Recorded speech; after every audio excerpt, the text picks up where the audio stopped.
from just outside the Empire City at the crossroads to the northeast. Good morning, good afternoon, and good evening. Wherever you are and whenever you are, this is your premier podcast for all things unknown, not media, and I'm your host, JP.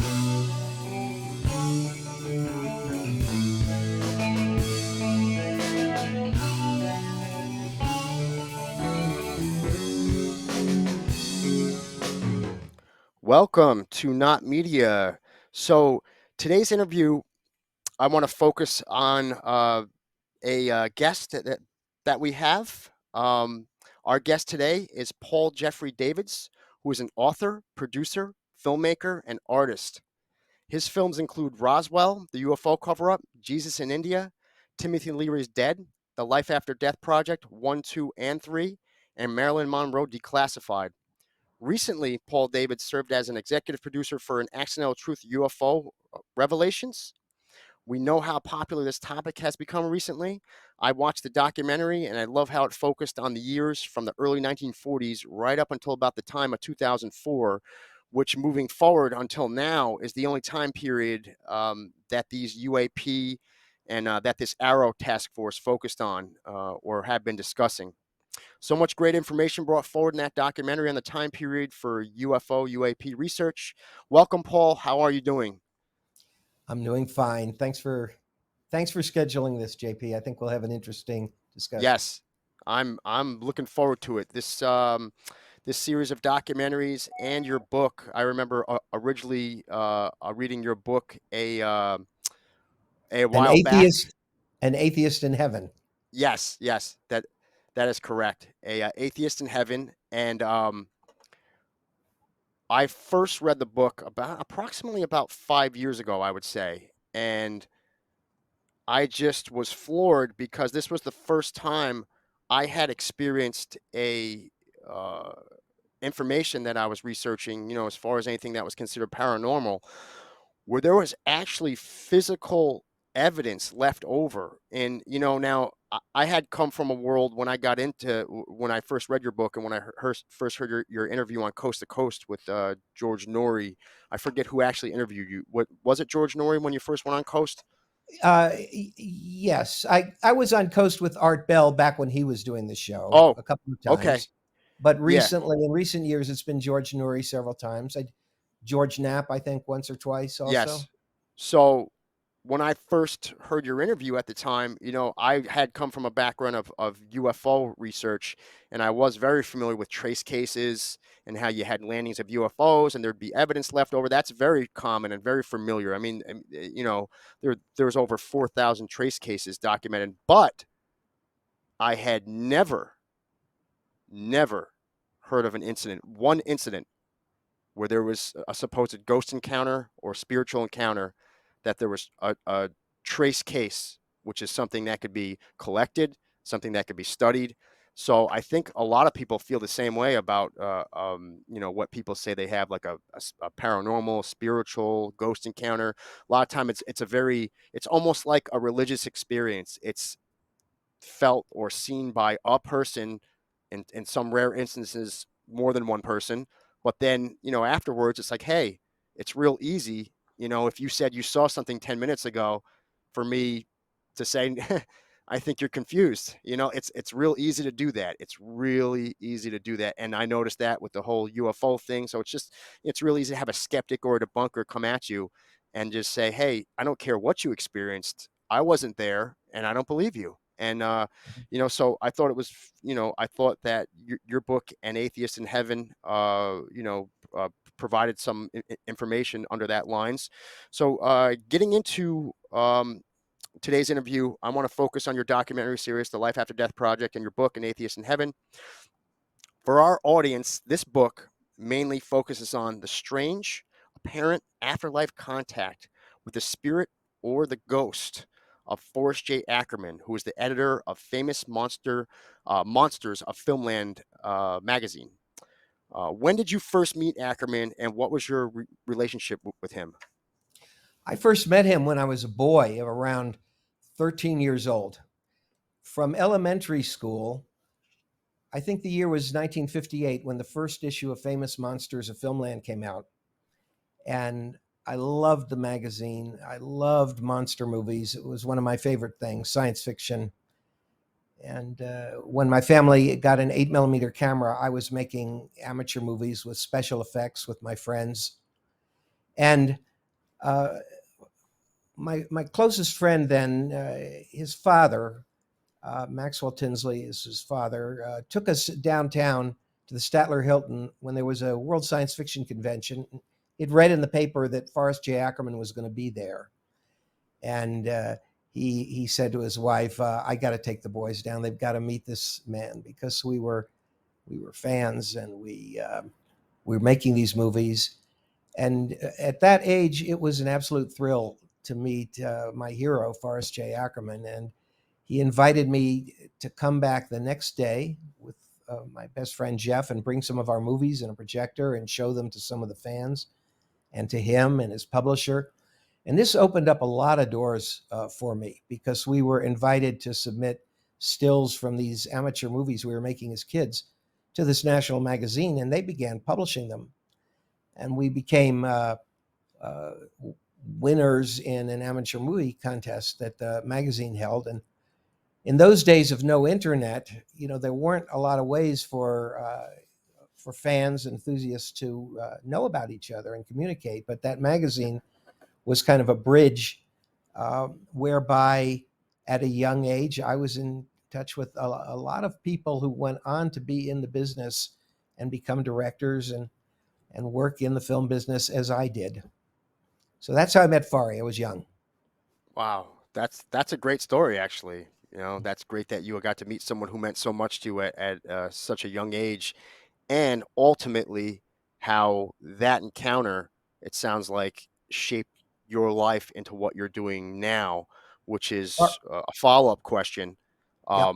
So what was your leading up to what you're doing now as being as far as your film directing, um, and your education and your career path, what path did you take? I think I read somewhere in your book that you had done an undergraduate at Princeton for a bachelor's Yes. degree. Yes. Okay. I was a student at Princeton. I graduated in 1969. I am 76 years old now. So I got into Princeton right out of high school at Walter Johnson High School, Bethesda, Maryland, Okay. after growing up in a wonderful town in Maryland called Garrett Park. Mm, So I went to Princeton, and I had always been very intensely passionate about making films as an amateur, and had always had the dream of making that a career. But everybody said that's not realistic. yeah, I yeah.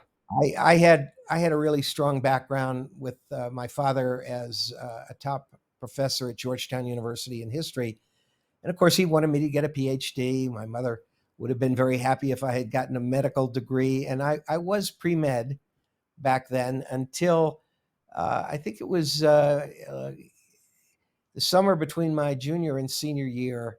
I made the decision: look, I'm not going to medical school. I want to work in film so much.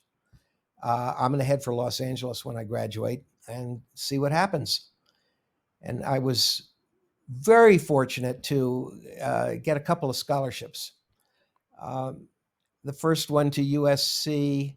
If I had gone to University of Southern California Film School, there would have been money involved. But uh, Richard Collenberg, an administrator at the American Film Institute, was involved with that scholarship application. And he said, you know what? In the fall of '69, we're opening the Center for Advanced Film Studies. It's going to be in Beverly Hills. It's going to be in a big mansion called the Doheny Mansion. It's going to be the school. It's the center of the Wow. American Film Institute in Los Angeles. He said, why don't you apply to us? Maybe don't go to USC, but come to us because we offer complete fellowships. It won't cost you anything. We're even putting up production budgets for to make a first 16 millimeter sound film if you're accepted. And I applied, and they only chose around 20 people from all around the world, and I was one of those chosen. I was just about the youngest one there, right out of Princeton. It was Yeah. sort of unheard of. But I had won a lot of awards for writing at Princeton. I won 3 of their top writing awards, and I submitted the films I had been making to the AFI.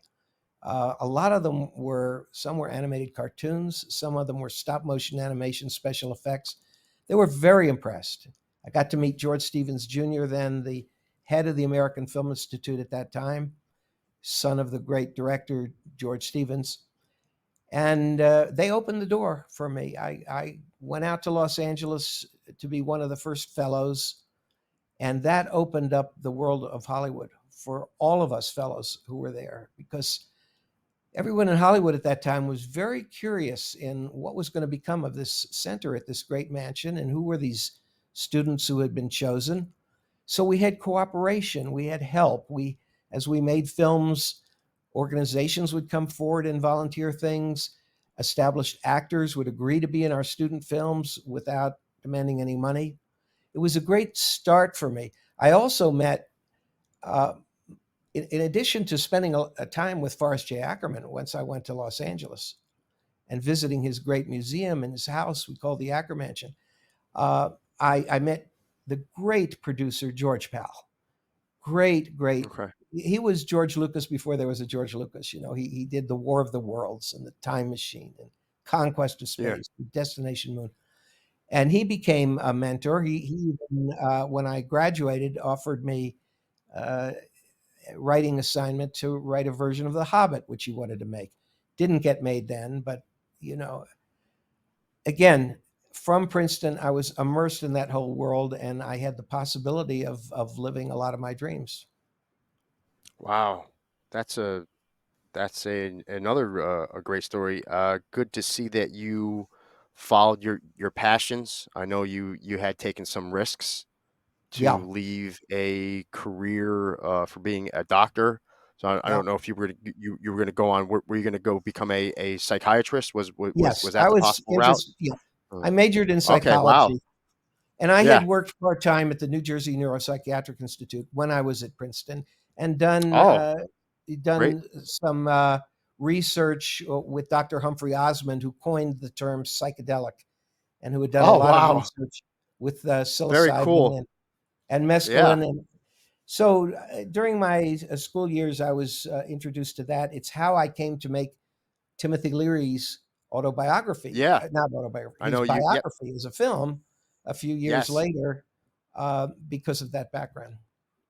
Timothy Leary's dad. Oh, yeah, it's great. You're also a fellow. I just graduated within the past few years with a undergraduate and a bachelor's from a school in a state school in New York.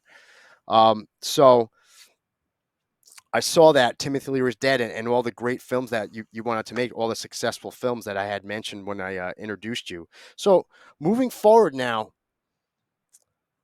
By what the way, was could I this? mention, I should mention that at that phase of my life, I was not really interested in things paranormal.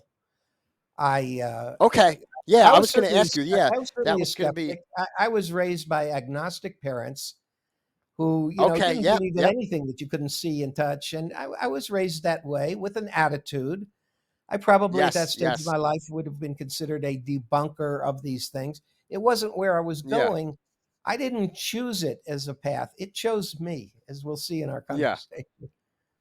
Yeah, that was gonna be, I think, moving forward. I was gonna. I think one of my questions later on in the interview, I was gonna ask you about that. I was gonna say, had you ever, prior to this, or these series of paranormal experiences that you had surrounding, you know, most of which it seemed like it was Forrest J. Ackerman. Like, was there any? It sounded like you already answered that one for me. That you had not had any prior to these incidences. You had not had any encounters, any sort of anything that you consider paranormal, from No, no, but UFOs to UAPs to cryptids, anything.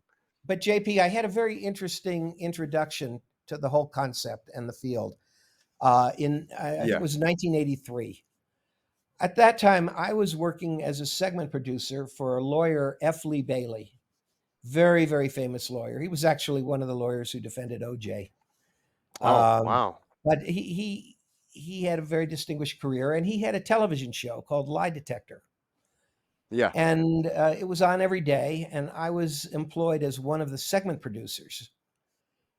What we would do would be to look for interesting stories where people claimed that they had a story that hadn't been believed. They'd been called liars, but they maintained that they were telling the truth. And sometimes it was about a crime where they said, Yeah. look, I didn't do this. I'd like a chance to go Yeah. on television, take a lie detector.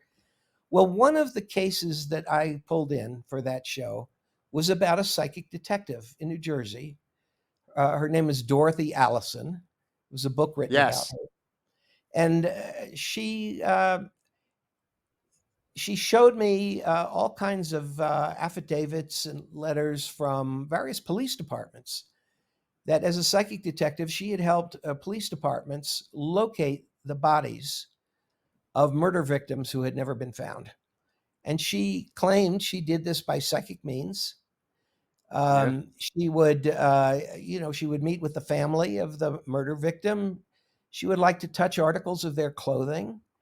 And she said that the messages would come to her as visuals, as images, things that she would see. She wasn't hearing voices, but she'd see a series of things that would be clues as to where the person's body could be found.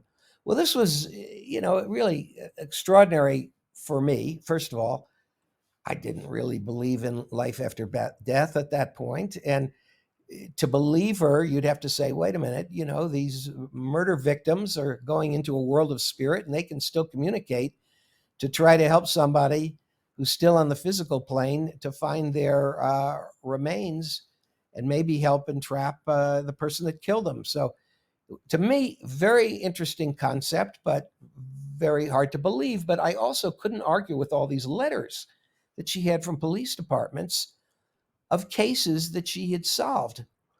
And so we brought her out to be on television, and she passed the lie detector.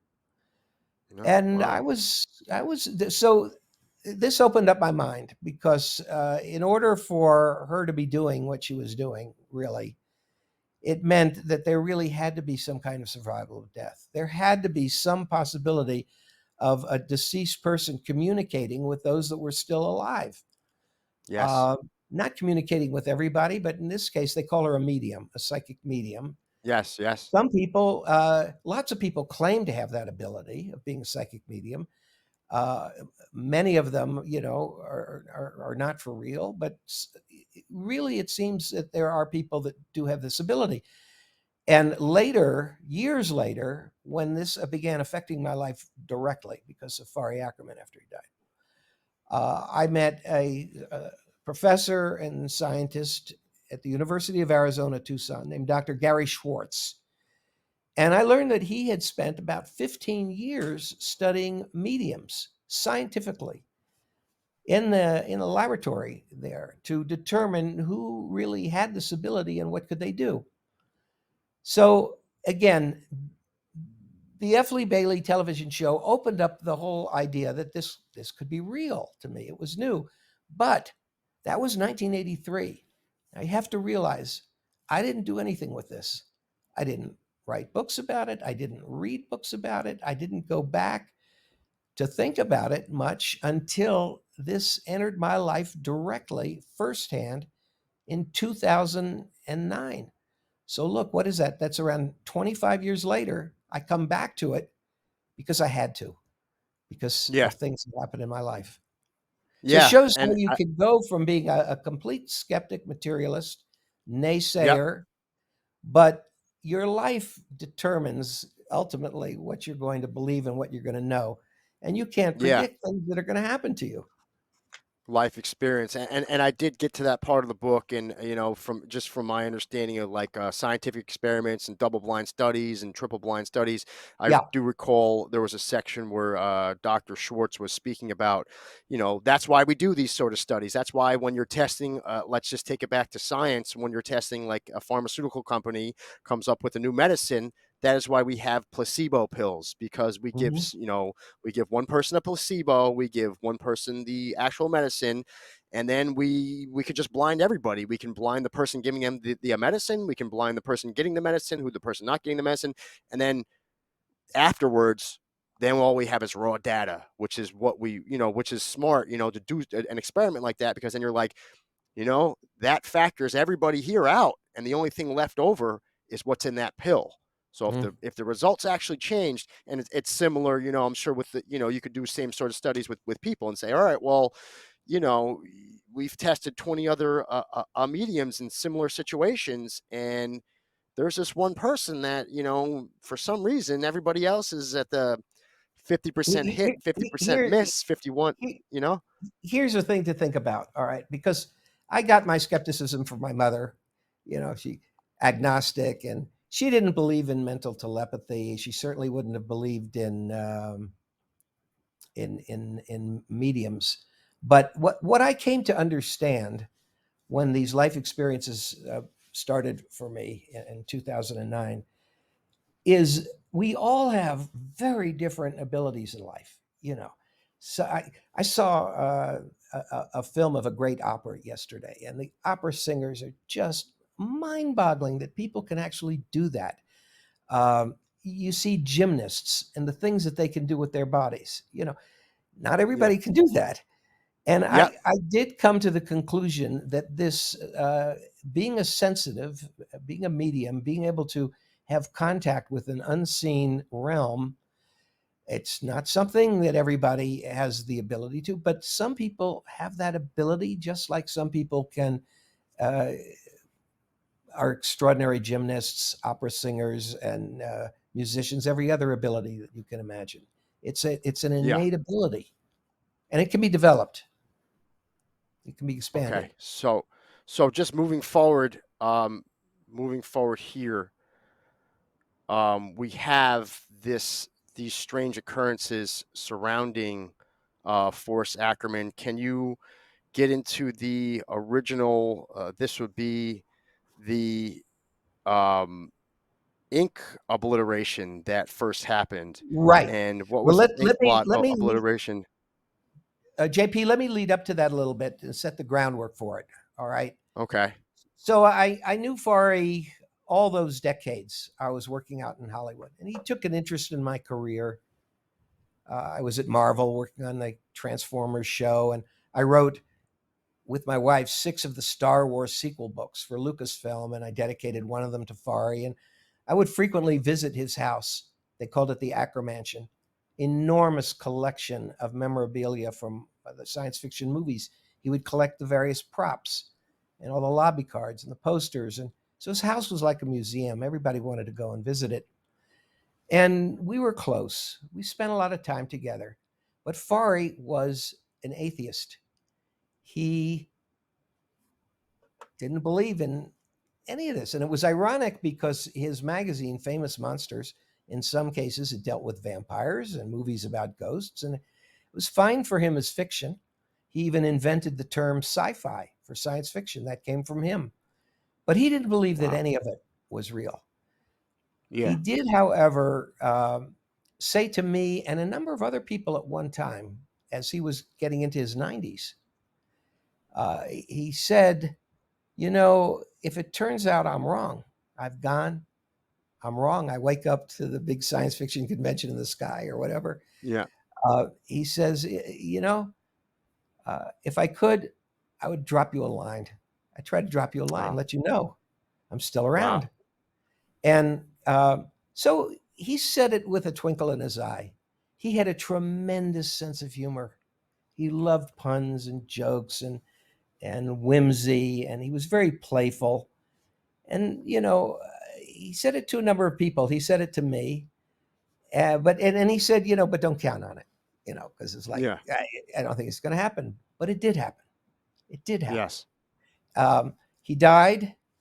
I think it was December 4th of 2008, and a few months later, his closest assistant, Jomo, with help from others who knew him well, arranged a huge tribute for Fari.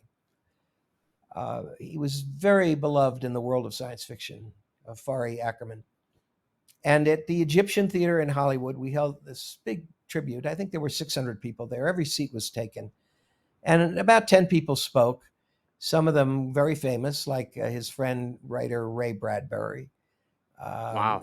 Director John Landis was there. I think Rick Baker, who has like 10 Academy Awards for special effects makeup. And I was a speaker. I was invited to be a speaker there too.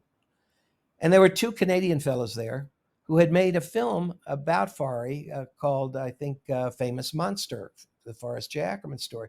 And they showed it Yeah. that night at the tribute. But they shared with me that something really, really strange had happened to them during the day before the tribute. Okay. And that was that they had visited his crypt and they had playfully not rapped on his crypt. Safari, hi, we come from Canada. We're going to show the movie at this tribute. We miss you. We love you. Wish you were here. And then they returned to the hostel where they were staying, and they said within an hour, they heard from Fari on their computer. This was their story. They heard from him. One of them Yeah. was typing something for a blog, and to post it, you had to fill out a CAPTCHA code, these Yes. little things with numbers and letters. And the CAPTCHA code that came up was Ackerman 000. And they were dumbfounded Wow. that the Yeah. CAPTCHA code Yeah. was his name. And then there was a childlike voice that came out of his friend's computer after his friend said, "Oh my God, is he still alive? Is he really dead?" And a voice comes Yeah. out of his computer saying, "Oh my gosh, no way. No way. No way am I dead." And Wow. that voice was actually from a little emoticon, a little animated thing. Uh, but it wasn't on his hard drive. His computer wasn't online at the time. It had no business Yes. talking to him. So they told Yes. me this. And I thought, whoa, strange. Sounds like you've heard from Fari. And then it was a few days later that the weird thing, the first strange thing happened to me. And this had to do with ink. I think that was your question. Okay, yes, and I do recall reading the book about that incident and just the high strangeness of that and the unlikelihood because I used to before my days in doing what I'm doing now in law enforcement, I was in the business of music production. I also performed and played in bands and produced music. And at the time, I used to have to log in all the time to MySpace and Facebook, and I've entered countless captcha codes, countless.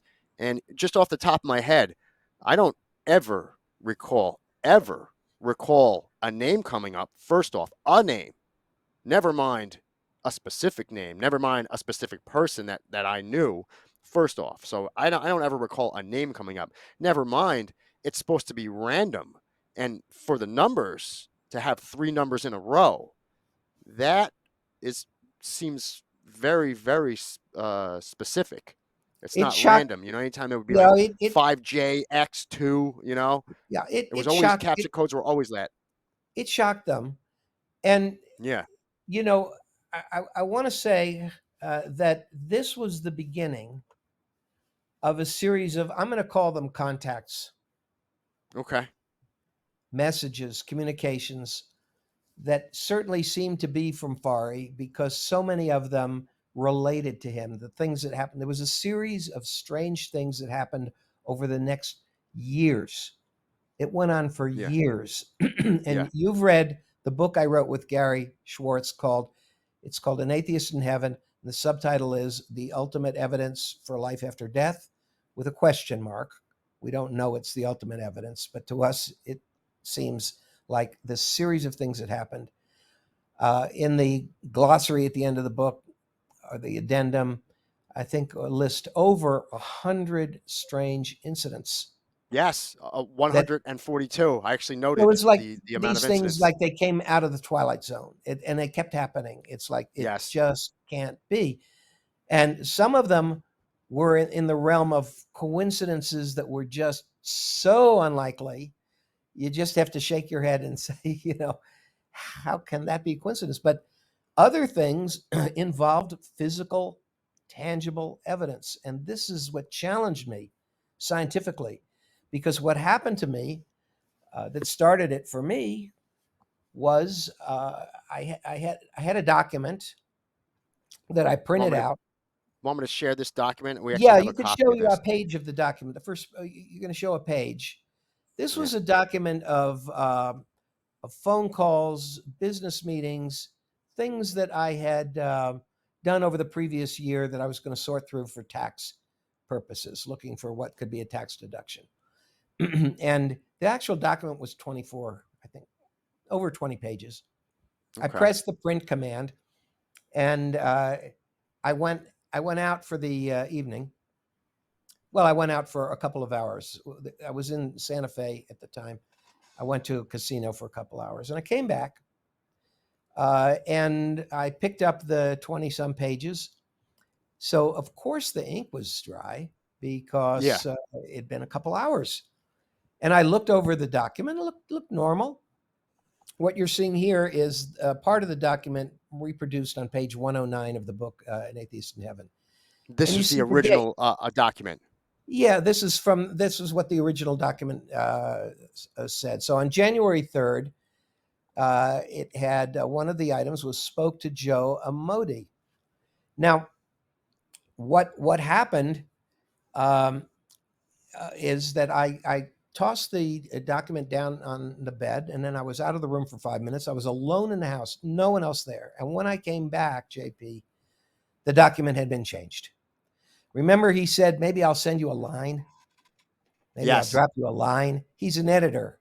Well, an editor drops a line. It might have to do with a line of text. Can you show them what happened to that document while I was Here we out go. of the room? So if we can see the next picture.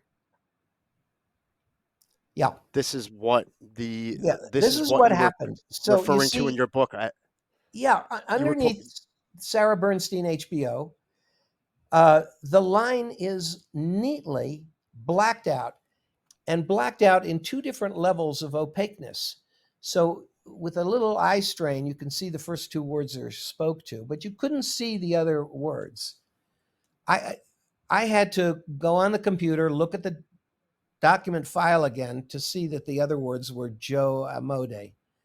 yes. And and let me tell you, that's neatly done. This is not something from water dripping from a ceiling on a document. So you had Those words, skeptics those stating were that. targeted. Yeah, I recall in your book you had skeptics coming at you and stating that this was a ink smudge, and I can clearly Yeah, see this. This clearly well, doesn't look like a smudge to me. it's not a smudge. No, This it's would not a be smudge. uh, this would be And the ink equivalent to was somebody still, taking a highlighter and highlighting some words. yeah, And this looks and very the ink was deliberate. still, it was still moist when I picked up the document. It hadn't dried yet. You know, Yeah. whatever it was. Was it ink? Was it paint? I I didn't know. What I did know was I was in shock, and it made me Yeah. afraid. My reaction was fear because I was alone in the house. There was nobody there except we talk about ghosts. Only a ghost could have done that. And how would a ghost do this? And why pick Yes. that line? Because it didn't make any Yes. sense to me at the time. But uh, to jump ahead a little bit, within a few days, I realized that this had to message that this related to Forrest J. Ackerman. Yes.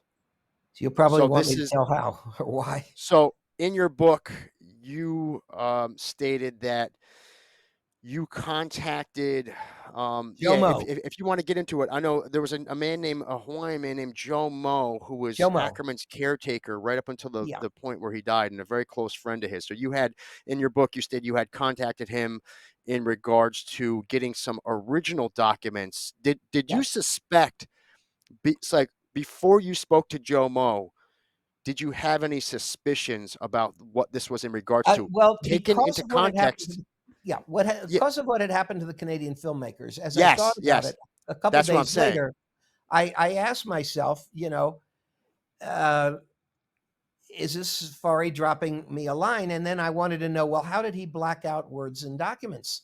Did he just take a Yes. pencil and draw a little line through it, or did he opaque things like this? And I Uh-huh. said, the only way for me to find that out is contact Joe Mo, who actually lived with Fari for about 10 years, took care of all of his personal business. And so I called up Joe to ask him if he had documents that Fari had edited, but Joe wouldn't even let me say a word at first. He said, Paul, I got to talk to you before you talk to me. I have to tell you that after the tribute to Fari, he said, I'm not a believer in these things, but I had the strangest apparition. It was more real than life itself. It happened just before I woke up in the morning, that state between waking and sleeping. He said, Yes. so if you want to call it a dream, but he said it was more vivid than life itself. And it was Fari coming to me into the room, um, basically to thank me for the tribute in his own humorous way. And he said, then I jolted awake and everything looked the same. You know, I'm seeing the same thing I was seeing a moment ago, but Fari's not there. I'm seeing my room. It's just, he said, it was strange. He said it was like Fari came and spoke to me. And Yeah. that's when I had a shock. Yeah. Joe said it was like you put your hand on a stove, like you practically screamed. Because don't forget, I told you Fari loved puns, wordplay. It was part of his sense of humor. He loved to find names within names and words within names, and he'd always accent those in the magazine. I'm going to give you one example. The cover of the magazine said, "This is a spectacular issue." But they spelled spectacular with A-C-K because we called Fari Ackerman Ack, A-C-K. So he puts that into the middle of the word spectacular. Well, this spoke to Joe Amodi. My God, Joe Mo's name is right there. It's Yes. spoke to That Joe Mo. And that's a what did play Joe on Mo just words. tell me? He had an apparition. He said, Fari, it's as if Fari came and spoke to me. So Yes. all of a sudden I'm saying, wait a minute.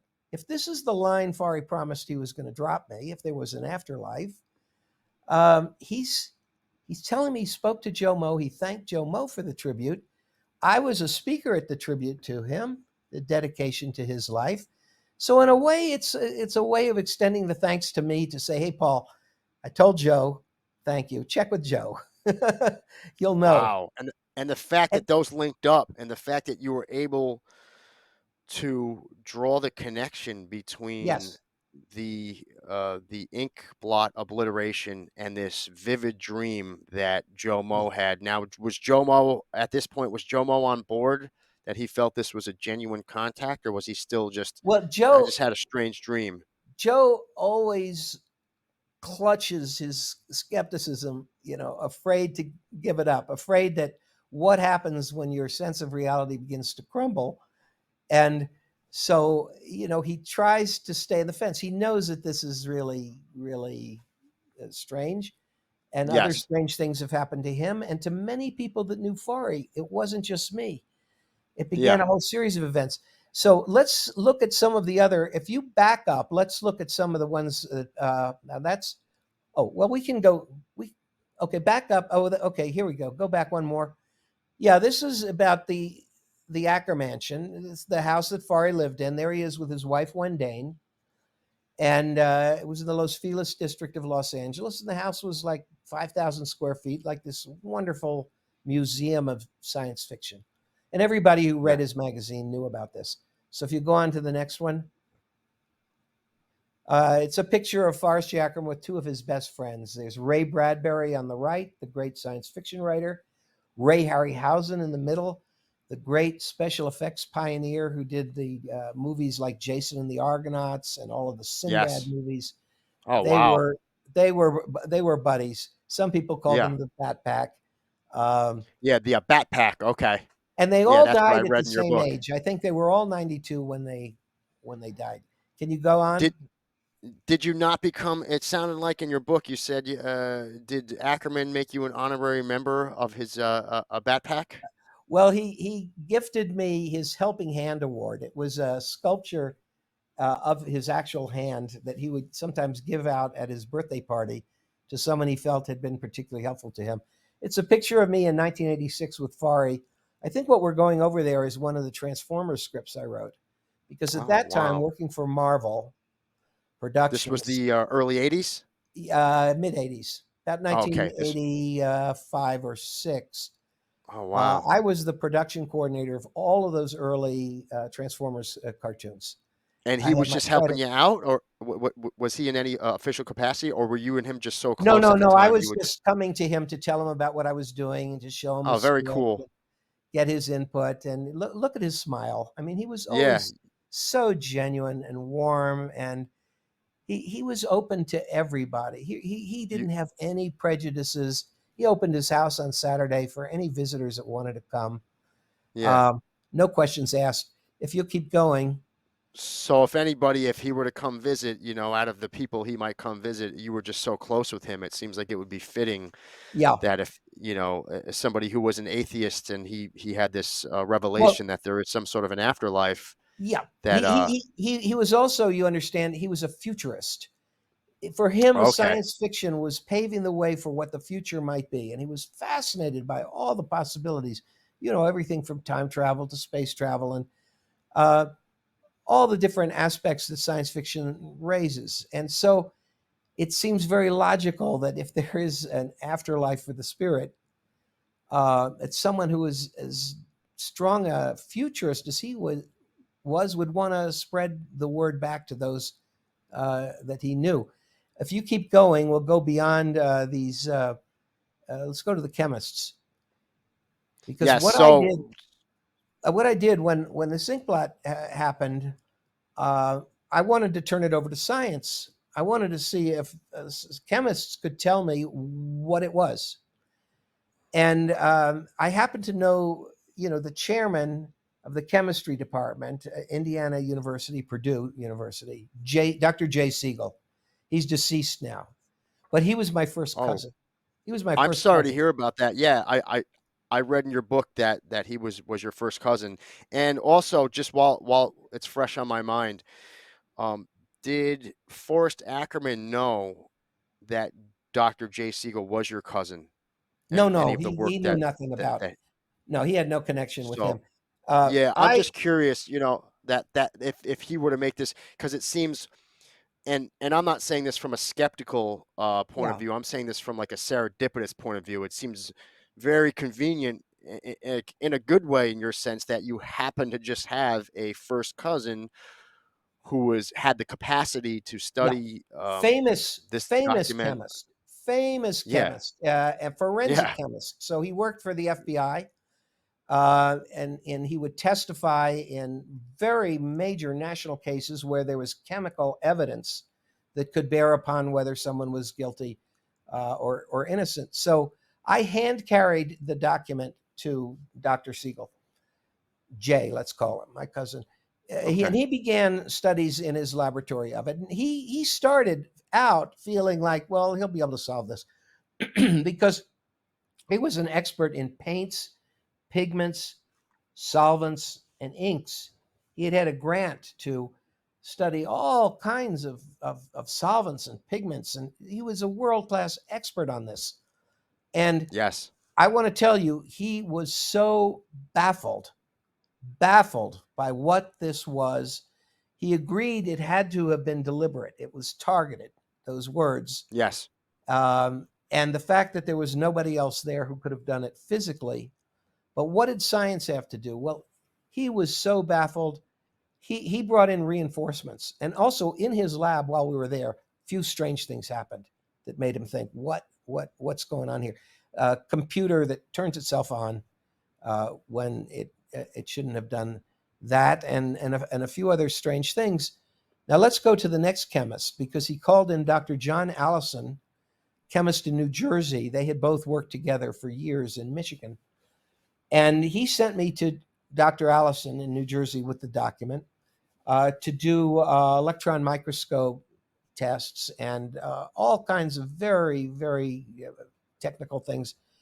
And John Allison not only struggled with how could this happen for years, for years. They did figure out the chemistry of the ink. They figured out that the chemistry was the same chemistry as the actual printer ink. The problem was, Oh, the problem that's was interesting. that any solvent, and they tried, I don't know, dozens of different solvents over years on that ink to see what would happen to it. And nothing that you could apply to the ink would make it dark enough that it could opaque those words. In other words, there weren't enough ink molecules there to do it. So where did the extra molecules come from? We know it wasn't a printer error at the time because the document was dry and normal when I printed it and picked it up. So and then how does it arrange itself perfectly in this targeted fashion?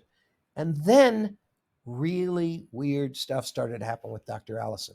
Now, let me tell you, at the point where I first went to Jay Siegel, I brought my video camera into the lab. I documented everything because I thought, let's follow this. Maybe there's a documentary here. I didn't know I was going to turn this into a film at that point, but I documented everything. And the same in Allison's lab. And really strange stuff like Fari was playing with us started to happen Yes.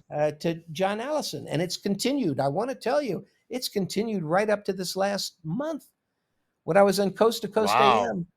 And he So there were called in and other he was one. incidents. The next day, some of the weird things that happened to us years before with the clocks in his room happened again Yes. right then.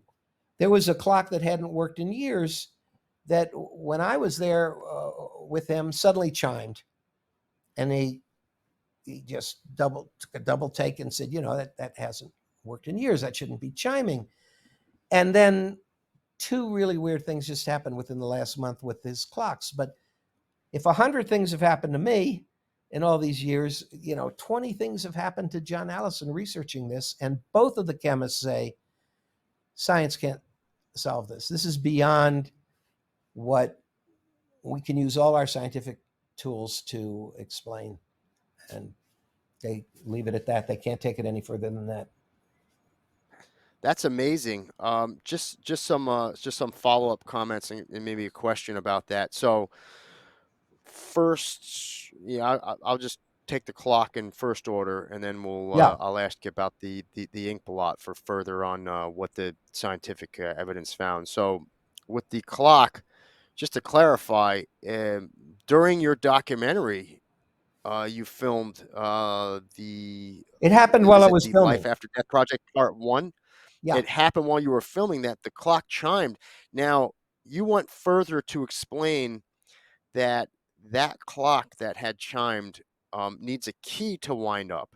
Yeah. There's a special key, like a winding key that you had that only Dr. Allison knows where that key is, and he had not touched that key. He No. had not wound that clock in years before the incident, and even after the incident, he had not touched that clock, and it had not happened again in 6 years, I believe you said in the book.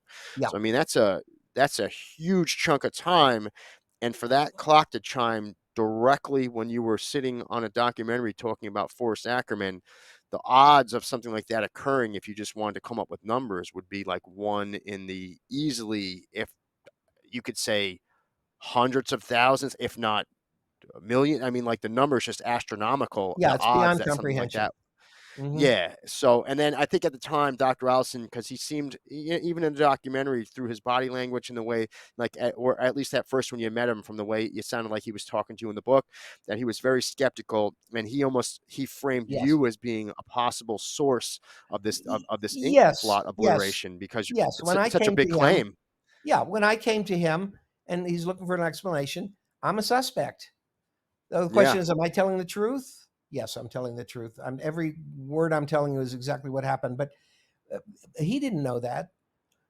So he had to cross examine me. But what his research taught him was that I couldn't have hoaxed this, faked this, even if I had wanted to, because Yes. of the strangeness of the chemistry and the amount of that material that, you know, I think of the biblical story of Jesus feeding all those people with the fish. He starts with one or two Yeah. fish, and then the fish magnify. Well, here it's the ink. that is magnifying beyond the amount that was really there to make the document opaque.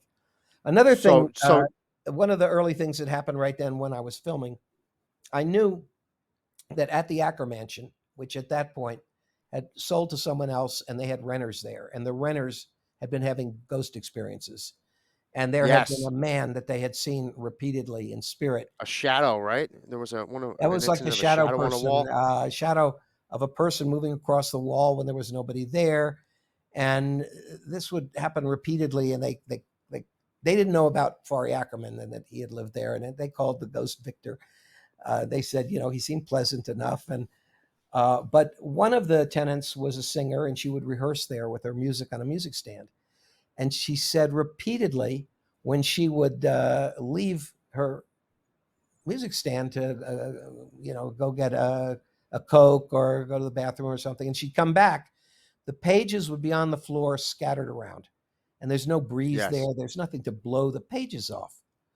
Well, when I was with Dr. Ackerman, with Dr. Allison, and he was about to begin the studies on the ink blot, he had all his notes about it, and he put them on a chair tucked under his briefcase so they were secure there.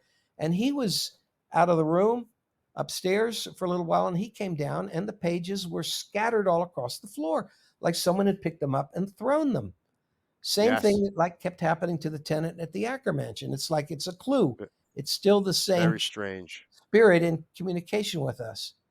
And the fact that he So had tucked them under his briefcase, yeah, and now then go to the mask. that Go to the yeah, picture of the mask, JP, if you would. yeah, Yeah. yep, So I bought a lot of things that belonged to Fari when they had his estate sale. I bought all his notebooks. There were about 15 binders that just describe all his publicity, his whole life. I even have his birth certificate. And I also I got lots of paintings of him at that estate sale. And this mask had been in the Acker Mansion on top of a dummy that they had put in a costume of the first costume that Fari had worn to the very first World Science Fiction Convention. In those days, people didn't wear futuristic costumes to go to a convention, but Fari was the first to do that. And this mask that looks like him, with the mustache and the glasses and the smile, was on top of that dummy for all those years in the Acker Mansion, and I became the owner of it. And I yeah, put it on top of a case that I have in my office that has one of the props from the movie I produced, Roswell, one of the aliens in the movie. I have in this oh case in wow, my yeah, office. I And saw that also. the Great mask of documentary. Fari was on top of that case, and it had been there for around 3 or 4 years, collecting dust. Now, when the movie I made about this, from all the filming in the lab and meeting Gary Schwartz and finding mediums to involve in it and all these different things, it became a feature film called The Life After Death Project 1. You can find it online easily. I mean, it's at Amazon, it's at Tubi. Uh, yeah, that's the poster for Life After Death Project 1. So, okay, when I had finished it, I wasn't getting any traction at first to get it released. And we were getting, the usual kind of rejections. But then one day I got a phone call in the morning telling me, we're going to put this on the Sci Fi Channel. Your movie is going to have a national television exposure. And I was Wow, thrilled, thrilled. yeah, that's a All my work was huge not in break. vain. The world would know about this. Okay. So I went out to lunch. My wife was at work. She worked at Universal Studios. She was gone for the day. There's no one else in our house. I just went out for lunch, and something strange happened while I was out to lunch that related to Fari. But I come home, and the mask is no longer where it's been for the last 3 or 4 years. Now it's moved 10 feet across the room, and it's in the wires of my computer that are on the floor there. There's no open window, there's no wind, there's nothing, tangible that would have caused that to move. But if you want to try to interpret what it could mean, I mean, I can take it as far as great pleasure with this information that came that very morning that the movie about his afterlife contacts was going to be nationally televised. Yeah, Uh, that's a huge break, and that's huge publicity. I mean, if he's going through all this effort to make this contact with you and other people, to get the word out that there is some sort of an afterlife, this would certainly be one way he would be able to try to communicate that with you. And didn't you say there was also something that occurred that morning too, where your computer yeah. shut down, and when it Oh opened yeah. back up, Yeah. there were folders only. Yes. So I'll tell you just to that. kind of throw some background and clarification, you have lots of folders on your computer that are all closed. So Yeah. just you can kind of tell us a story. Yeah. Well, two things happened that same morning. First thing is when I was driving to lunch, the car in front of me has a license plate uh, that says AM and then a heart loves AM loves FM and AM. You know, Ackermonster. We used to call him. Ackerman. Love FM. Famous Monsters. We all called his Oh magazine wow, Famous Monsters. So what was wow, this license plate, vanity plate, doing right in front of me? That was strange. And I come back, and not only is the mask across the floor, but on my computer screens, and I have two screens, there are two folders that are open that I didn't open. And one of them is all pictures I had taken through the years of Fari Ackerman at the Acker Mansion. And the other one was a whole folder of things about Famous Monsters magazine. And the mask has moved across the room. All of these things kept happening. You'll see, I mean, in the book, it has all of those 140. None of it yeah, did I expect, did I anticipate. Every time something would happen, it took me by surprise. You have to yeah. pay attention, but I pay attention very carefully. You And have to have I a can't keen eye, conclude, you know. after all this time, I can't conclude anything else but that there is survival of personality after death. At least, maybe not in everyone, but at least in this case, we'll call Yes, it a ghost or something we don't understand, but it maintained his personality because I tell you, there was yeah, a lot of his sense of humor in a lot of the things that happened. yeah, Now, yeah. It the book, it and certainly atheist, it. basically Atheist in Heaven. It's been at Amazon. I'm almost sold out of it, I think, and so we're trying to get it back online as an ebook to make it more accessible. That'll probably happen in the next couple of weeks, I hope. Um, That'll be great. So and the I'm sure a lot. movies, because there's three movies now in the Life After Death Project series, because I kept on having more and more material. Yeah, you see number two there. See that poster? Can we go to the poster of number two, the close up? There. That's Fari Ackerman as a little boy. That's a painting, but based on a photograph. And the And this was clock taken. there. This was painted after. uh, This was painted before he had passed away. No, this was painted after he passed away, but based on the photograph from when he was a little boy. Okay. And the clock, which is a couple minutes to midnight, uh, that's when he died, a couple minutes before midnight. And the painting of the first, go to number one, the Life After Death Project One. You see the clock behind him? That was Yes. painted, intended to be a gift to him by L.J. Dopp, fabulous artist of science fiction, especially. He painted Yes. that 4 years before Fari died, and he had the clock in the back as a few minutes to midnight. It turns out that like 4 years later, Fari dies at exactly the time that was in this painting that was painted all those years before. It's another weirdness. So we have number Yes. one Very tells the strange. story of all the research and all the things we learned at that time. And Gary Schwartz brought some of his best mediums into the project to do readings, and it's all in the movie. That these mediums were so gifted, the things that they brought out from Fari that they couldn't have possibly have known. Some of the things, only I knew about him. Um, it was as though he was there on their shoulder, whispering into their ear and communicating with me. And I filmed it all. Yes. Amazing. But the I next saw that. Very, very interesting in that in your series of documentaries. the next Next is movie, part two. number two, is a little different because there I began talking to people from all walks of life. Uh, professors, nurses, doctors, archaeologists, uh, librarians, people who felt like I did, that someone close to them had contacted them after that person had passed away. So number two has, I don't know whether it's 20 or lots and lots of different people telling their story of how it was that a loved one or a close friend, family member made contact with them after death. And this has proven, really, of the three, this has proven the most popular online and streaming. More people watch this than any of the others. But then this Oh, wow. this last year, I finally pulled together number three, Life After Death Project 3 Seance Encounters. Actually, it's based on footage I filmed in the year 2015 or 16 at the Acker Mansion. It was owned by Mark Rawlings, who had purchased it.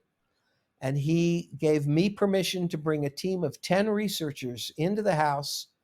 We stayed there for 4 days and 3 nights, and they researched paranormal activity in the house. And at the conclusion, we held a seance, and the seance was filmed, and it's live in this movie.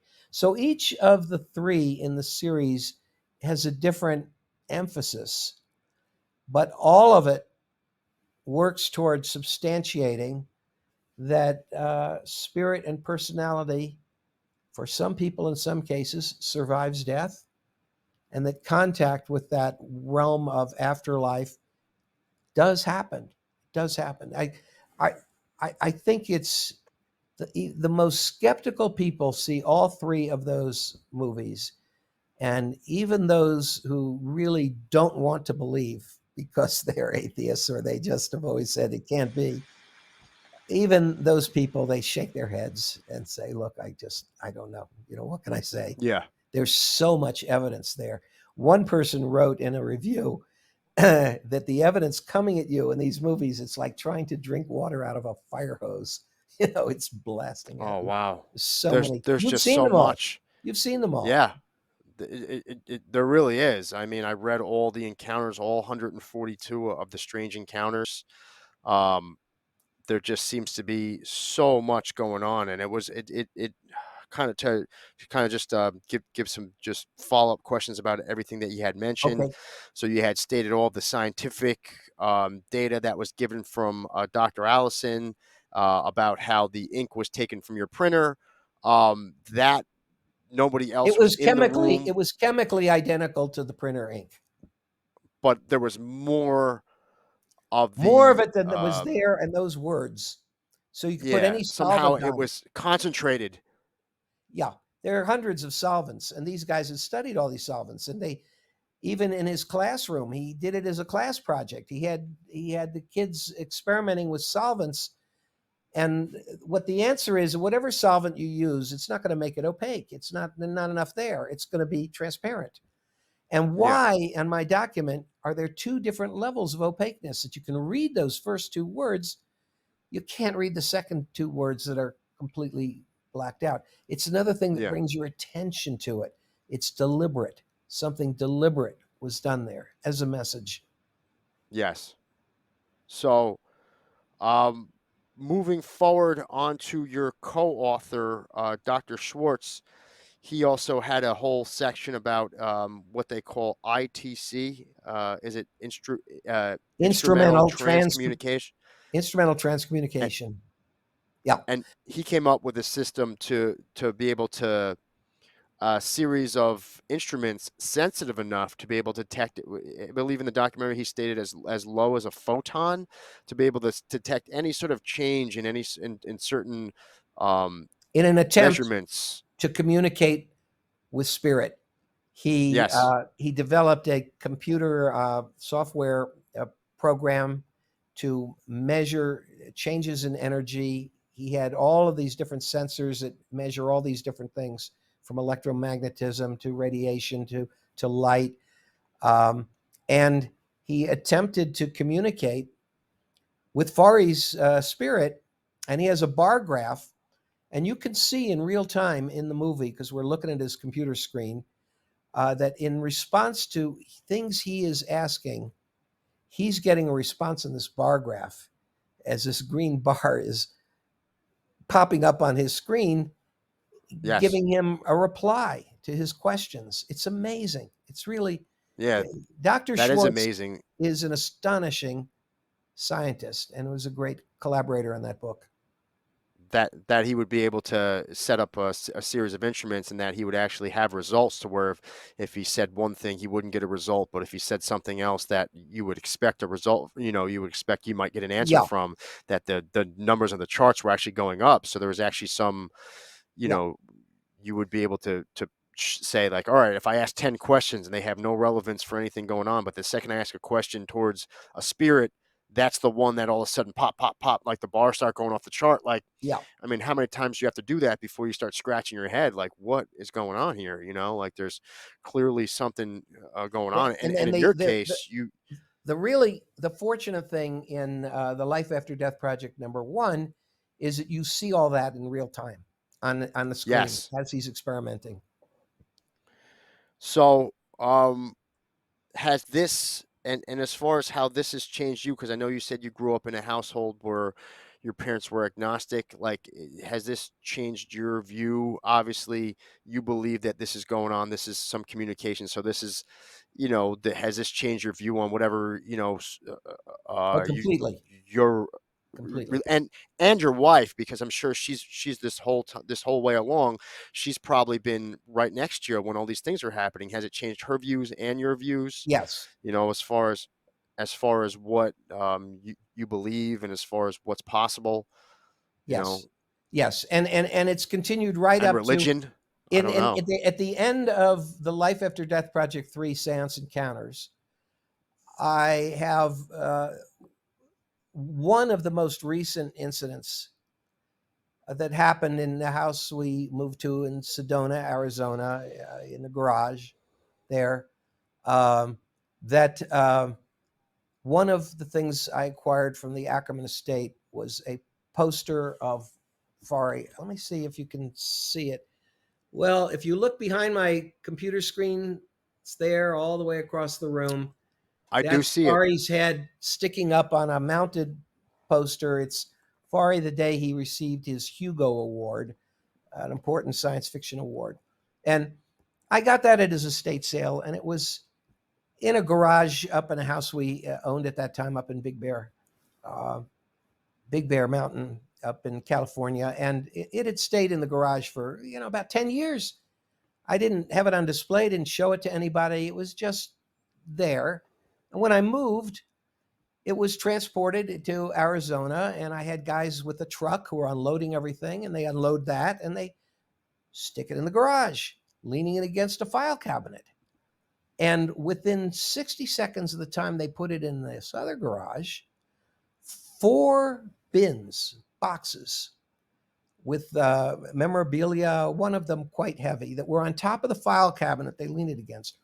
4 of them simultaneously, I'm going to say, leaped off the top of the file cabinet with some kind of force and crashed to the ground I right saw in that front. video. Yeah, I Crashed saw right. the video. You The Those guys file that had cabinets put were it there. clearly flat. They were Yeah, clearly flat. There was a yeah, flat plane, and those yeah. those carts, those boxes were large, It so you it would have took to a have lot somebody of push. force. There was Yeah, nobody there to push it, and then you say, "Why? Why?" and you had Well, witnesses. I You know had people Fari. that, I know Fari really yeah, well, and I yeah, had my own conclusion. What what I said, I could be right, I could be wrong, but I said to myself, "Look, I know maybe Fari wasn't happy that it was in a garage for 10 years and nobody got to see it, right?" And now yeah, these guys have moved to this other house. They come and they stick it in another garage.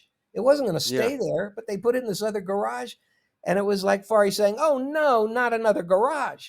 You're not going to you're yeah, not going to stick this thing away in another garage for another 10 years, are you, Paul? That was an important yeah. thing for me." So in a way, that was now it's up here in my office. But I want to tell you, John Allison, who had all these additional weird things happening to him within the last month, he was reconsidering this, and he said, "Paul, how many boxes would Fari have pushed off of those file cabinets if it was Fari that did it?" And I said, "Well, there were 4 boxes that 4, Fari, Four. Four. Yeah, It's yeah, his name. yeah, It's his name yeah, within an yeah. event. It's his sense of humor. In So in very the well. way of how he joked around and how he edited his magazine was always Yeah. with the clever quips and the clever puns and Yes. and inserting words within words. That would be fitting, as it was fitting. I remember there was another incident. Was it Dr. Allison with the Furby doll? I don't know if any of the listeners out there Yeah. remember. I think it was a doll from, like, I don't know, maybe like the mid to late '80s to Popular early doll. '90s or something like that. Yeah, it was a popular doll. It spoke some words. I think it even learned some words. Like, I forget what the catch of this thing was, but it was a real big craze for a while. This little Furby doll. He had this doll that had not had the batteries changed in it for what, 5 years. It Yeah. was sitting in a box or something, and then just out of nowhere, the thing starts saying "Forry," and "Forry" is not a word that this Furby doll says. It's No. not in the list of the No. sounds or I mean, words this it Furby might doll have said makes. Furby, which sounds like Fory. Uh, uh, Yeah. e- yeah. Yeah. Yeah.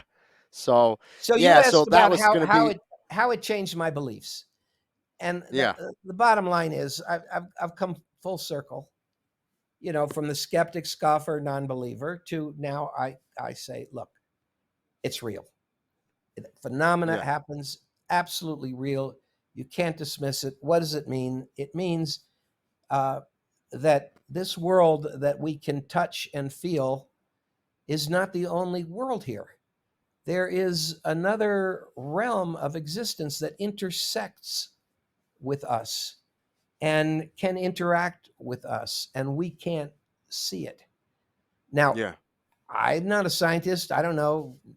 Can this be explained by quantum effects? Or, we know there's a lot of space in between the atoms and molecules, and even the protons and neutrons and electrons in every atom.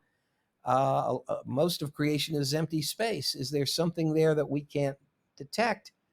Yeah. Um, I I think it's interesting that the history of religious belief and myth all goes to this, all accounts to this. And in the Christian religion, there's heaven, there's angels that interact with us, that Yeah. sometimes save us through special blessings of disasters that we might have befallen. We hear all these stories, and in the Catholic religion, there are documented cases of so many miraculous events, miracles Oh, yeah. that can't Yeah. be explained. And No, for sure. yes, I'm a I rec believer. I'm a believer now that yeah. these accounts of many of these miracles that they're fact. They're fact. Yeah.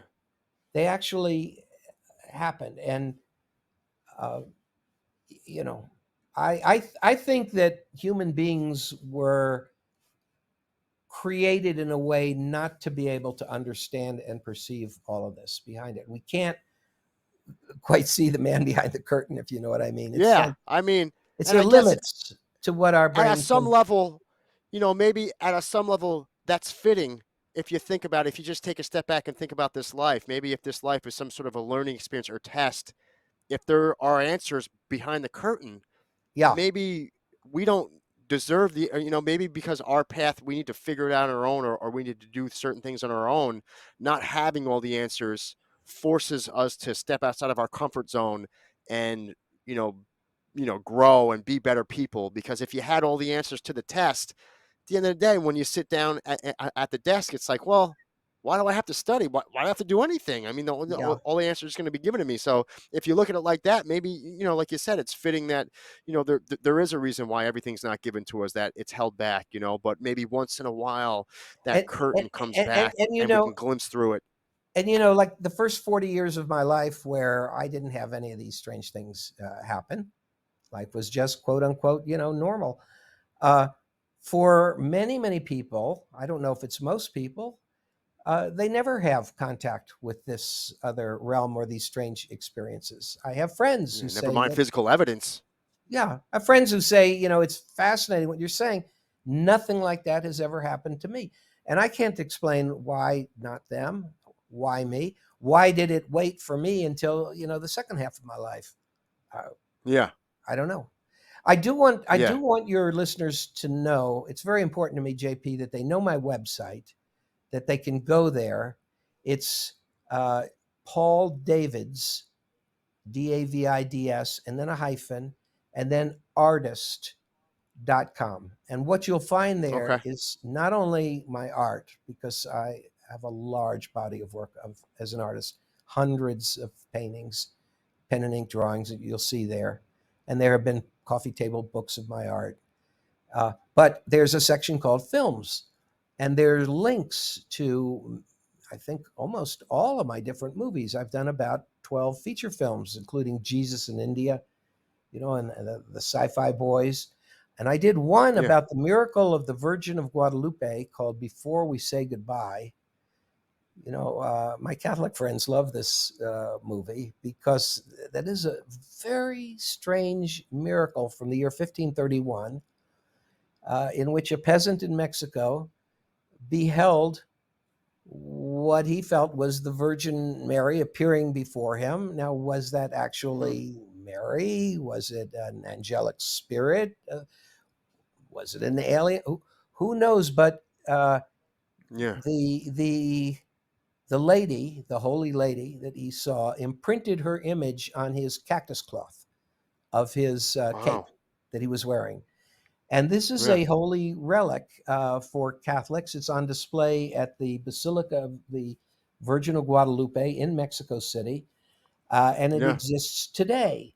Now, experts say that if it had been created by paint or whatever, it should have completely decayed within about 50 years. You'd have peeling paint, you'd have, even the cactus cloth itself shouldn't have survived hundreds of years. That was Yeah. 1531 when it happened, and it's still there. It can still be seen, and people go there praying for miracles. Um, and our movie called Before We Say Goodbye, it's based on a stage play, is about a Hispanic American grandmother who needs a miracle and ends up going to the basilica to ask for that miracle. And it deals with the whole concept of uh, miraculous things in our lives. Now, when I was Yeah. younger than 40, I not really practicing religion. I just would have said, I don't know. I don't know. I don't think so. But Yeah. now I It's think so. easy. Like I said, it's easy. Yeah. If you're not there, I mean, like I said, this is the first in my life. This is the first incident where it seems like there's a Physical. solid scientific, physical, solid Yeah. scientific, physical account of somebody having a encounter with somebody who had passed away, because there's really, if you take all the incidents that happen in your book and you group them all together, and you kind of, you try to come up with a conclusion for how is this possible. The only way, if all that is possible, is if there was some sort of unseen hand. And it sounds like from all of the information available that it's the workings of um, what, whatever the next life, or the next existence of this person, of this man, Forrest J. Ackerman, influencing this world and influencing people, to show us that there is some sort of an afterlife, which is great. I think, for everybody out there that's on the fence, it's a great series of documentaries and a great book to kind of give you some scientific basis for how and why we should start, as a society, and as a people, start looking into these subject and this matter more. Because if this is just the beginning, then there could be, if more people were on this, there could be a lot of groundbreaking research done. And maybe 100 years from now, maybe 200, maybe 50 years from now, I can't predict the future. All I could say is that the writing's on the wall. What you're talking about right now, at some point in our history, this is going to be common knowledge. Right now, this is still not being taught in schools. It's not being accepted in colleges as being real. But I believe at some point, and I can't predict when that, the threshold of that, maybe with this whole thing with the UAP, you had a whistleblower, like what's going to be the threshold? Because I think this treads on some. sensitive ground, and you're dealing with people who are devoutly religious, and there's certain beliefs of what's possible, what's not possible. So once you start treading into that territory, people get very, very, very defensive about what they believe and what they don't believe. But it seems like you've covered your grounds here, and everything that you're saying is the truth. After reading your book, after seeing your affidavit, you had a notarized affidavit stating you were stating the truth 100%, and then all these events that had occurred. Just to kind of start just wrapping up, at the end, you already had talking about we already had spoken about the 142 events, the Ackerman mask face popping off, all these strange occurrences. How when you did your final edit and Final Cut Pro of the Oh, documentary, the Life or Death, with the Life After Death Project One, there was a 1 in 200,000 encounter of the sound cutting out, it was and when actually everything should have. it was actually Life After Death Project 2. Oh, Life two. After Okay, Death so there Project was a. 2. It was in the movie number 2, and that's why the movie number 2, I left it that way, that at the ending it has no sound. Well, I mean, the layback of the whole movie was perfect in the final um, rendering of the final film.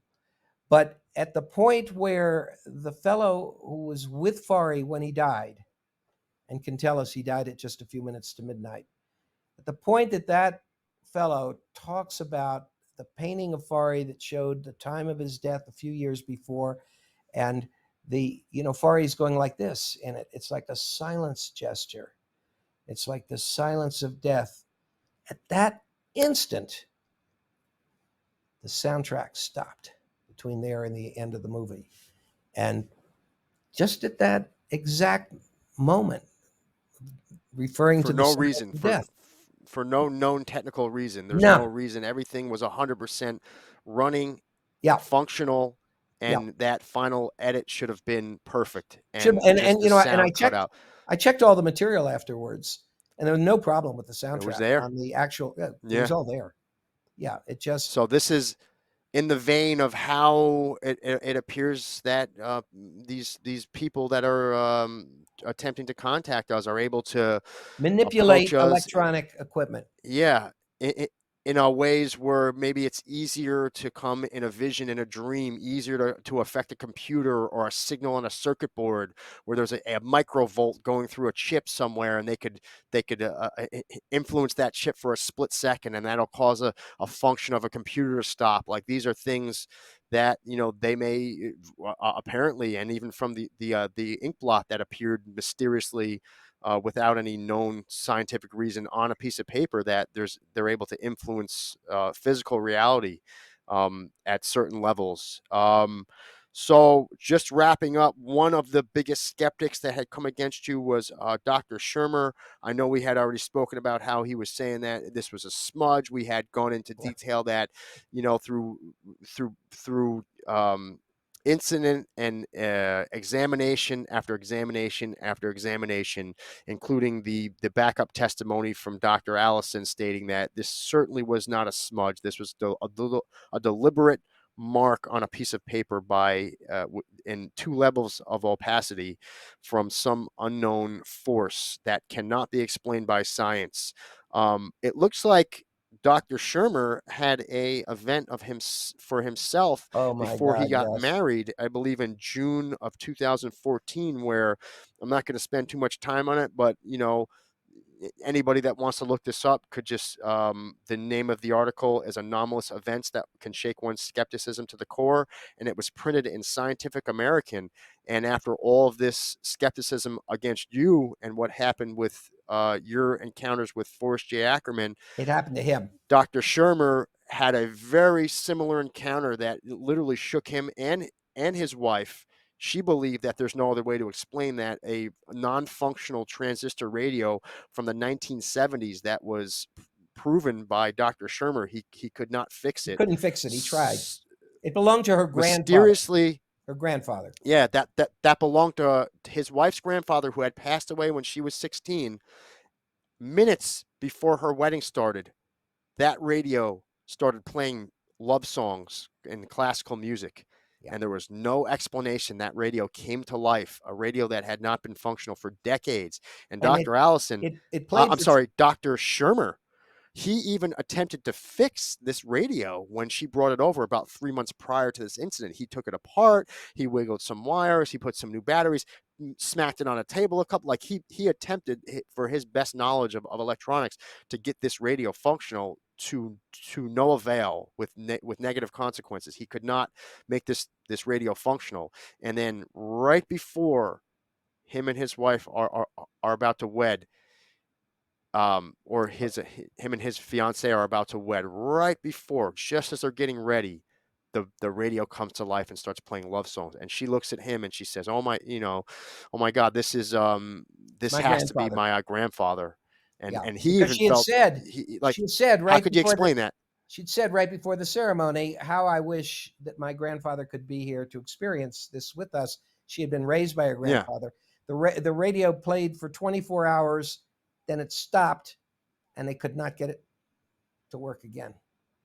yeah. And now, if you just want to go back to like what we were stating before about the 1 in 200,000, what sort of number would we have to put behind that in order for something like that to be so coincidental to the day that she got married and how she was longing for her grandfather to be here?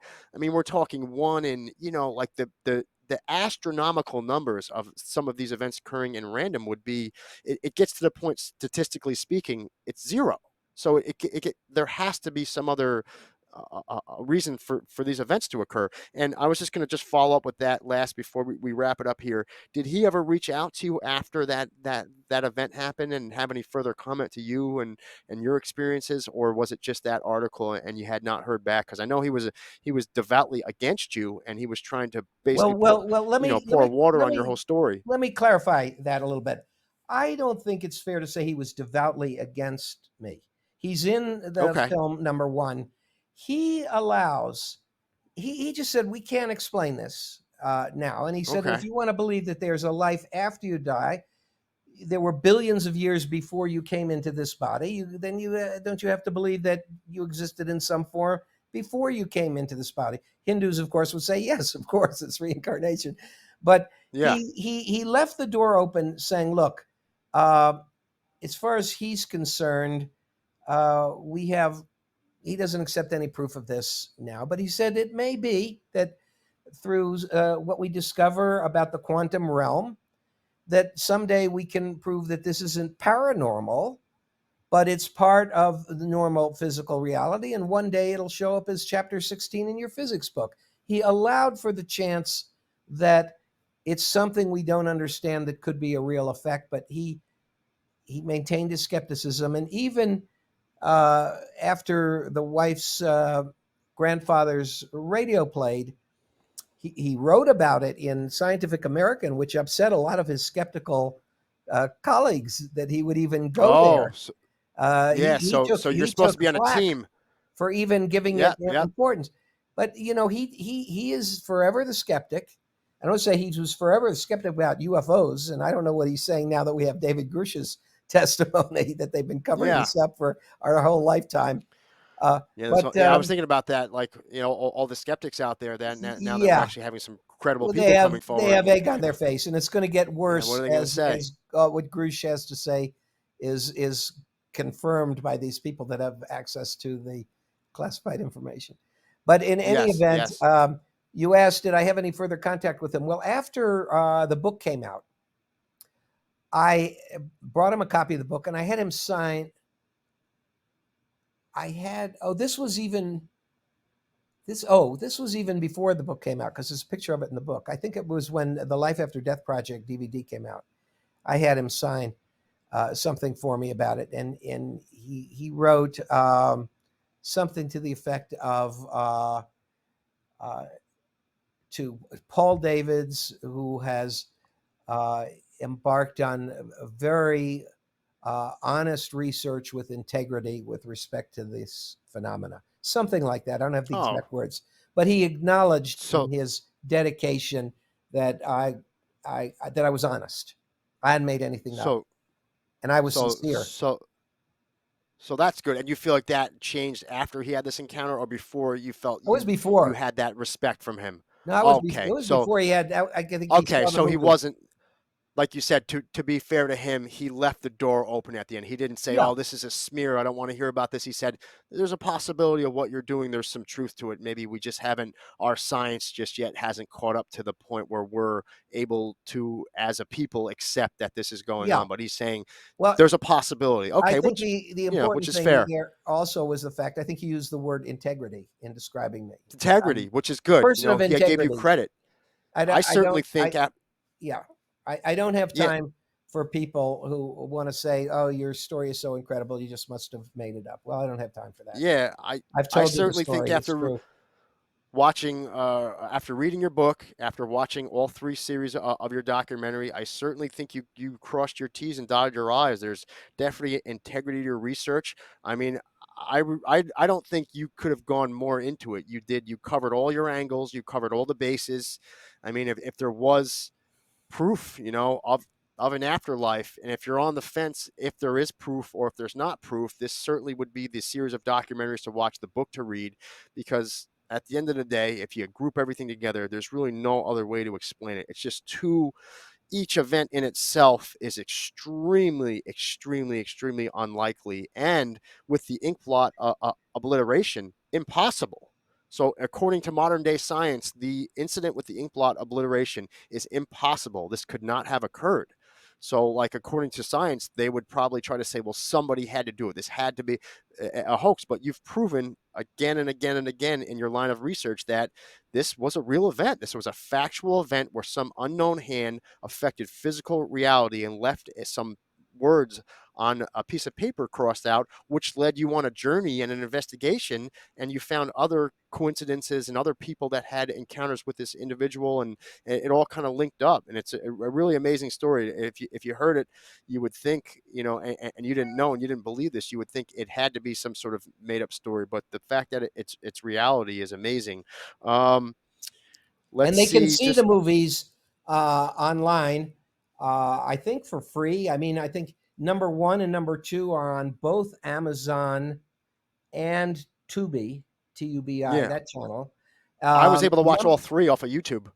num, Number three is on Tubi, Okay. and it may be that the distributor has it on YouTube too. I I think will put the that's links up. I think they have Yeah. ads. So every 15 minutes you have ads or something, which is I will unfortunate. I will certainly put the link up for the website that you had given us, that you told us to visit. I will put the link up in the description for this podcast. One last question, because you've already given us the website, and I'm going to put that up. As one last question, what is your takeaway, having had some extremely convincing experiences with someone from the afterlife, knowing that so many people are scared of death? I think that's, if you had to ask anybody who's obviously anybody who's alive, but anybody, what is the number one fear people have? The fear of dying. That's probably, it wouldn't shock me in the least if the fear of dying is the number one fear that people have, or at least extremely high up there on the list of things, because of just the question marks around dying. And if you had to leave off on a positive note from these experiences, what would you have to tell people who have that, overwhelming fear of death, and, when the end is going to come and all the things to worry about? Well, it's that the evidence is that our personal existence doesn't end with the body becoming deceased. That we continue to exist as consciousness in some other form. Just as a caterpillar changes into a butterfly, when we leave our body behind and it becomes a carcass and it has no life, there was a life force and energy within us that had characteristics and personality, and it goes into another realm. And religions have been telling us this forever. Now, is there a hell? Is heaven literal? Is I, every different religion has its own different interpretations. So, believe or don't believe, take what you will. but there is fact behind it that life does go on. Now, I want to say that we've all seen, I think, the movie Oppenheimer now. We all know about nuclear bombs and how destructive they are. We all know what Yes, happened at Hiroshima and Nagasaki. Hiroshima, I think, certainly. 70,000 people incinerated in an instant. Now, do I Yes. believe that there is continuing life after death in the event of something so catastrophic and violent as that, dropping an atom bomb on a city of 70,000 people? I wouldn't say so. I wouldn't say so. Well, I would say that, there could be unleashing of destructive forces that could potentially just destroy the whole thing and obliterate it. nev- It's like the yeah, physical. like what the science is behind, like how that Yeah. transition takes Can place. this We don't transition know even enough. survive a calamity like that? I think we better stay away from the atomic weapons and Yeah, all of the yeah, that just bombs. makes it even more scary. God forbid, there's something like that. But like you said, on a positive note, JP, you we you haven't know out we the haven't outgrown these weapons yet. These tribal wars. I mean, it's just this is true. it's and yet much of mankind is much further advanced than that. Great art, great cathedrals, the things that have even been accomplished without electricity in ancient times. I mean, there is a greatness to the human spirit that endures and thrives in spite of all that destructive aspect of humanity. And it's best to look to the positive with hope, because we're all born with a death sentence. There's no one that's going to That's true. escape that one. No one's getting out of this It's one it's part of the deal. alive. It's the deal. You get born, you live inside a body, is going to come to an end. So face it. And since it happens to everybody, you know, how bad can it be? I don't know.